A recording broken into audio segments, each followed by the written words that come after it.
Welcome to Supriya channel.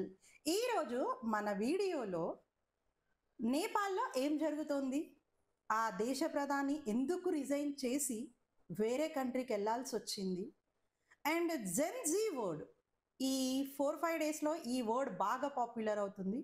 So gen G అంటే ఏంటి, నేపాల్లో ఏం జరుగుతుంది అని తెలుసుకునే ముందు జెన్ జీ అంటే ఏంటో తెలుసుకుందాం మనం. జెన్ జీ అని అమెరికన్ లాంగ్వేజ్లో అంటారండి, జెన్ జెడ్ అని బ్రిటిష్ లాంగ్వేజ్లో అంటారు. జెన్ జీ అంటే 1997 టు 2010 ఈ పీరియడ్ ఆఫ్ టైంలో ఎవరైతే పుట్టారో వాళ్ళని జెన్ జీ పీపుల్ అంటారన్నమాట. జెన్ జీ అంటే అర్థమైంది కదా. నెక్స్ట్ నేపాల్కి వచ్చేసేయండి.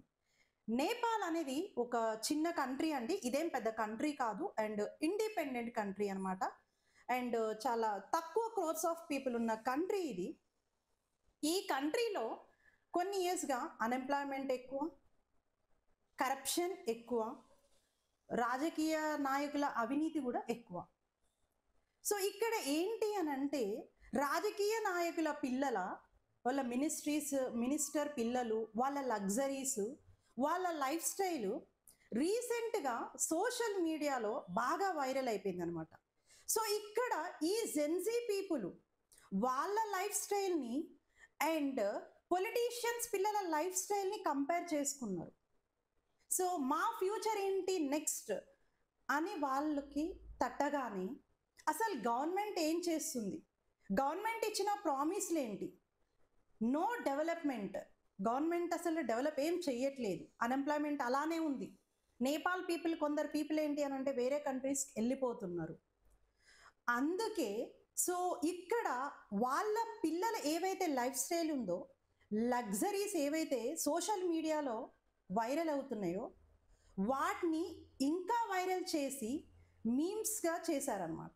సో బాగా వైరల్ చేశారు మన ఆ జెన్జీ పీపుల్. అప్పుడు అక్కడ నేపాల్ గవర్నమెంట్ తీసుకున్న డెసిషన్ ఏంటి అని అంటే సోషల్ మీడియాని బ్యాన్ చేసింది. సెప్టెంబర్ 4, 2025న సోషల్ మీడియాని నేపాల్లో సోషల్ మీడియాని బ్యాన్ చేసింది.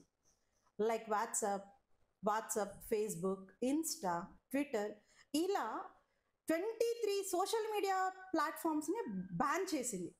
ఆల్రెడీ కొన్ని ఇయర్స్గా మన వాళ్ళు జాబ్స్ లేవు, అన్ఎంప్లాయ్మెంట్ ఎక్కువ ఉంది, అండ్ అవినీతి పెరిగిపోతుంది, కరప్షన్ పెరిగిపోతుంది అని ఆల్రెడీ వాళ్ళు కొన్ని ఇయర్స్గా ఫ్రస్ట్రేషన్లోనే ఉన్నారు.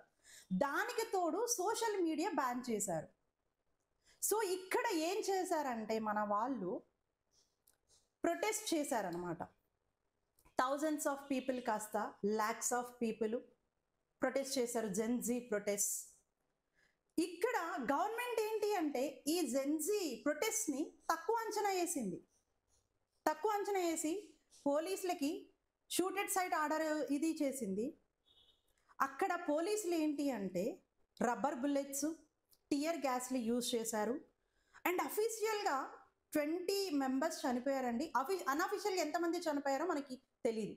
అఫీషియల్గా అయితే they announce 20 members and hundreds of people injured అనమాట.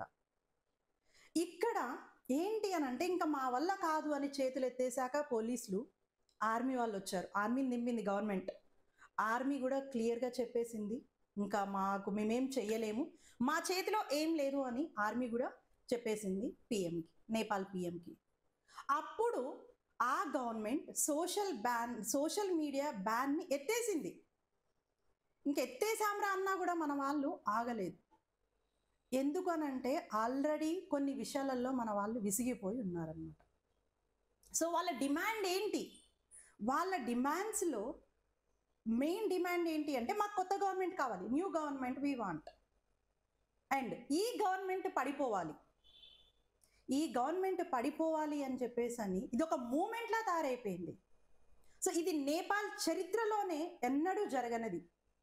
సో అప్పుడు ఆర్మీ చీఫ్స్ ఎవరైతే ఉన్నారో సార్ మేము కూడా ఏం చేయలేము, ఇంకా రిజైన్ చేయాల్సిందే అని చెప్పేసరికి మన కేపీ శర్మ ఓలీ, నేపాల్ పిఎం కేపీ శర్మ ఓలీ తను రిజైన్ చేసి వేరే కంట్రీకి వెళ్ళాల్సి వచ్చింది.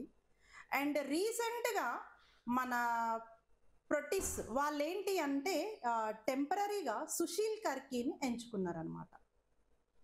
అసలు ఎవరు కరెక్ట్? ప్రొటెస్ట్ కరెక్టా? ఆ నిరసనకారులు కరెక్టా? గవర్నమెంట్ కరెక్టా? ఎవరు కరెక్ట్ అనేది కమెంట్ చేయండి. Thank you. Like, share and subscribe. Watch for more videos.